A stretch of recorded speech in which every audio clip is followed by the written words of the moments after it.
우리는 고난주간을 맞이하여 이번 한 주간 예수께서 십자가로 오르셨던 그 하루간의 시간을 함께 살펴보고자 합니다. 제자들과 함께 하셨던 그 마지막 만찬 후에 겟세마네 동산에 가셔서 기도하셨던 일, 그리고 체포당하신 일, 그리고 이리저리 끌려다니며 신문을 당하셨던 일, 십자가에 오르시고 숨을 거두시기까지의 과정을 우리가 이번 한 주간 누가복음의 말씀을 통하여 우리 함께 살펴보고자 합니다. 그래서 이 한 주간의 시간이 그 예수님의 그 크신 사랑을 깊이 생각하는 그런 이번 한 주간이 되시기를 바랍니다. 어제 우리는 성찬식을 예배 중에 가졌습니다. 성찬식은 예수께서 제자들과 함께 하셨던 마지막 만찬을 기념하는 예식입니다. 이 예수님께서 제자들과 하셨던 만찬을 최후의 만찬이라고 부르는 이유는 그것이 예수님께서 마지막으로 드셨던 식사였기 때문입니다. 그리고 오늘 우리가 읽은 이 말씀은 그 마지막 만찬의 자리에서, 그 만찬장에서 있었던 이야기를 기록하고 있습니다. 그런데 저는 오늘 말씀을 시작하는 이 24절의 말씀이 참 놀라웠습니다. 이렇게 기록되어 있습니다. 또 그들 사이에 그중 누가 크냐 하는 다툼이 난지라. 이 말씀이 너무나도 놀라웠던 이유는 바로 이 말씀을 시작하는 또라는 단어 때문입니다. 예수님의 제자들은 3년간 예수님을 열심히 따라다녀 놓고 나서 이 3년간 서로 누가 높으냐고 열심히 싸우다가 심지어는 이 최후의 만찬장에서 또 싸웠다는 겁니다. 내가 나이가 제일 많으니까 내가 위다. 아니다. 내가 가문이 가장 좋으니까 내가 위다. 아니다. 예수님이 나를 제일 먼저 부르셨으니까 내가 먼저다. 아니다. 우리 집이 재산이 제일 많아서 도네이션을 제일 많이 했으니 내가 첫 번째다. 아니다. 예수님이 나에게 말씀을 많이 하시니까 내가 첫 번째다. 이런 싸움을 3년 내내 제자들이 했고 심지어 이 최후의 만찬장에서 또 했다는 것입니다. 예수님의 제자들은 예수님을 3년간 쫓아다니면서 예수님이 하셨던 말씀이 어떤 뜻인지, 그리고 하나님의 나라는 대체 어떤 나라인지 아마 귀에 못이 박히도록 들었을 겁니다. 게다가 예수님께서 바로 그 하나님의 나라를 이루기 위해서 십자가에서 돌아가실 것이라는 것도 제자들은 몇 번씩이나 반복해서 예수님으로부터 들었습니다. 그뿐입니까? 이 자리가 어떤 자리입니까? 이 만찬장은 최후의 만찬자리입니다. 너희들을 위하여 이제 내가 피를 흘릴 거고 너희들을 위하여 이제 내가 살을 찢겨 죽임을 당할 거다. 이렇게 말씀하시면서 떡과 잔을 나눠주신 자리가 바로 이 최후의 만찬자리입니다. 제자들은 바로 그 자리에서도 누가 크냐고, 누가 높으냐고 다툰 겁니다. 불과 몇 시간 후면 예수님은 잡히실 것이고 그리고 또 몇 시간이 지나면 예수님은 십자가에 달려 돌아가실 텐데 제자들은 그런 예수님의 걸음에는 안중도 없고 그저 내가 높아지고 내가 인정받는 데에만 관심이 있었던 겁니다. 이런 제자들 사이의 다툼은 게다가 예수님이 계시지 않는다면 아무런 의미가 없는 다툼입니다. 예수님이 안 계신다면 내가 그들 중에 1등이 된 데는 무슨 의미가 있습니까? 예수님이 안 계시다면 그저 어부고 그저 세리로 사는 존재 아닙니까? 예수님 덕분에 제자가 되어서 여기까지 온 것 아닙니까? 그런데도 이들은 예수님의 길에는 안중에도 없고 그저 자신이 갖고 있는 그 알량한 자리, 그거 하나에 관심이 집중돼 있었던 것입니다. 그리고 우리 주님은 제자들이 그런 생각하고 있다는 것을 다 알고 계셨습니다. 모르실 리가 있겠습니까? 그래서 친절하게 25절에서 예수님은 이렇게 말씀하십니다. 이방인의 임금들은 그들을 주관하며 그 집권자들은 은인이라 칭함을 받으나, 여기서 이방인의 임금들은 그들을 주관한다는 말씀은 이 땅의 왕들은 백성들을 짓누르며 살아간다는 뜻입니다. 그리고 그 집권자들은 은인이라 칭함을 받으라 라는 말씀은 그런 이 세상을 다스리는 사람들이 겉으로는 은인, 곧 좋은 사람이라는 평판을 얻기를 바라고 있다는 것입니다. 그렇게 이 세상의 모든 지도자들은 겉으로는 좋은 사람으로 보이고 싶어 하면서 속으로는 이기적인, 자기만 생각하는 이중적인 태도를 갖고 있다는 것입니다. 이런 것을 한자어로 위선이라고 하죠. 위선. 선한 것처럼 겉으로 꾸미는 것 말입니다. 예수님은 제자들에게 너도 그렇지 않느냐라고 말씀하시는 겁니다. 겉으로는 예수님을 따르면서 선한 일을 하고 있다고 이야기하고 있지만, 그렇게 소문나는 것 같지만 속에서는 이기심으로 불타고 있지 않느냐 하고 말씀하시는 것입니다. 하지만 그리스도인은 어떠해야 하는가?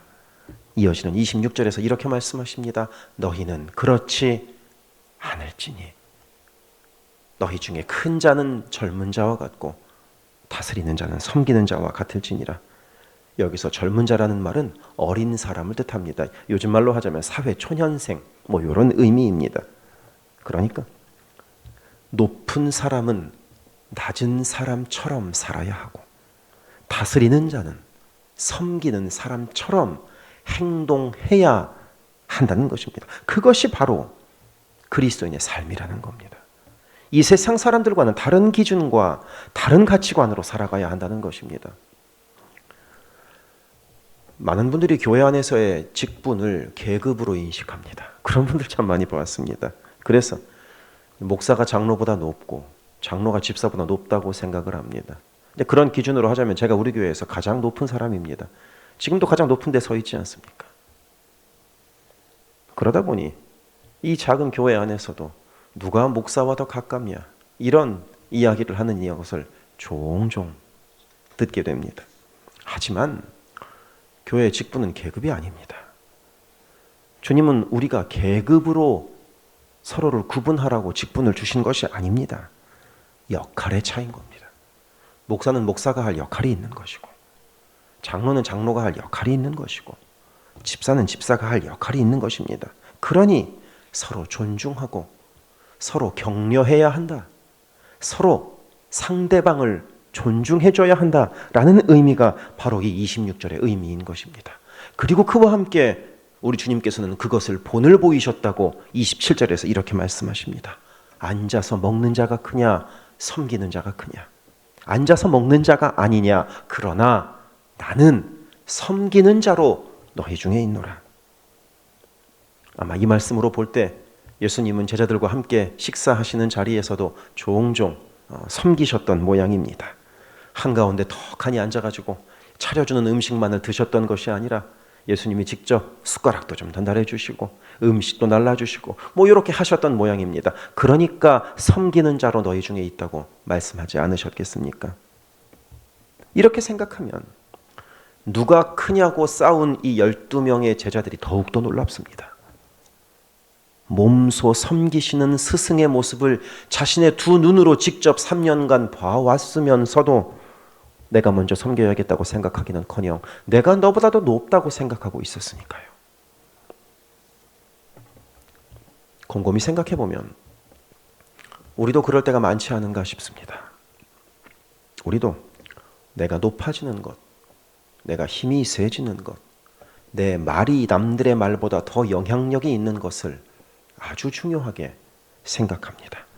내가 말했는데 그 말을 들어주지 않으면 무시당한 것 같아서 기분이 나쁘고, 교회를 섬기는 자리에서도 다른 사람보다 내 이름을 더 늦게 소개하면 그것도 은근히 기분이 상합니다.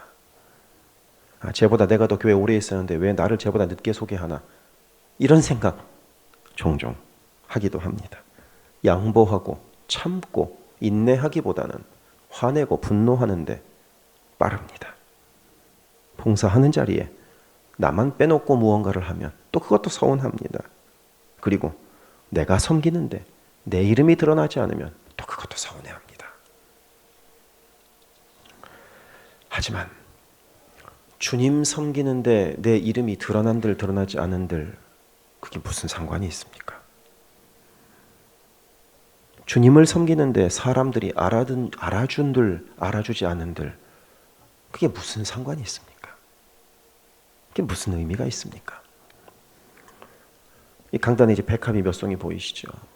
어제 많은 분들이 이제 백합 화분을 산다고 도네이션을 하셔가지고 이제 오늘 구입을 해서 내일이면 더 풍성한 백합을 보시게 될 것입니다. 어제 한 분이 조용히 오셔가지고 이제 저에게 어떤 분이 이제 백합 화분을 사기 위해서 도네이션을 했는지 그 명단을 저한테 보여주셨습니다. 그러더니 조용히 이렇게 말씀하시더라고요. 이 명단을 인쇄해서 한쪽에 붙여놓을까요?